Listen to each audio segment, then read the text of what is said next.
And when we're looking at these future polls like 2026, 2028, do they indicate to you about anything about the future of the party? Because we're looking at front runners Gavin Newsom and J.D. Vance, and aside for them being decades younger than President Trump and former President Biden, what else sticks out to you? Well, I think that definitely does stick out, the fact that they are so much younger than the past two presidents that we've had. But I think that at least on the part of Gavin Newsom, he is certainly trying to portray himself as much more of a moderate voice in the Democratic Party. Whether that is true or not, I think that that is debatable. He has been on the side of some progressive policies in the past, but he is certainly trying to brand himself as a more moderate voice in the party.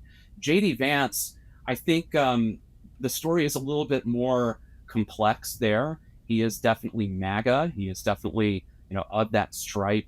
I think that he has earned that title and that voters give him that benefit. But I think that there's a little bit more to that. He has run a Senate campaign previously that wasn't necessarily in lockstep with Trump. And so I think he may end up leaning back on some of those previous stances that he's taken. There's a lot written by him and about him that tends to suggest that he isn't necessarily in lockstep with Trump all the time. And that's probably a good thing for him going forward, I think, as the electorate continues to change and as he tries to differentiate himself as an individual candidate. So these are, I think, very different candidates from what we've had over the past 8 years.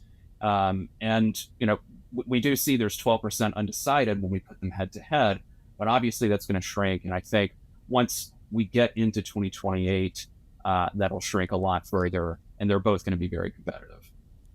Matt, really interesting.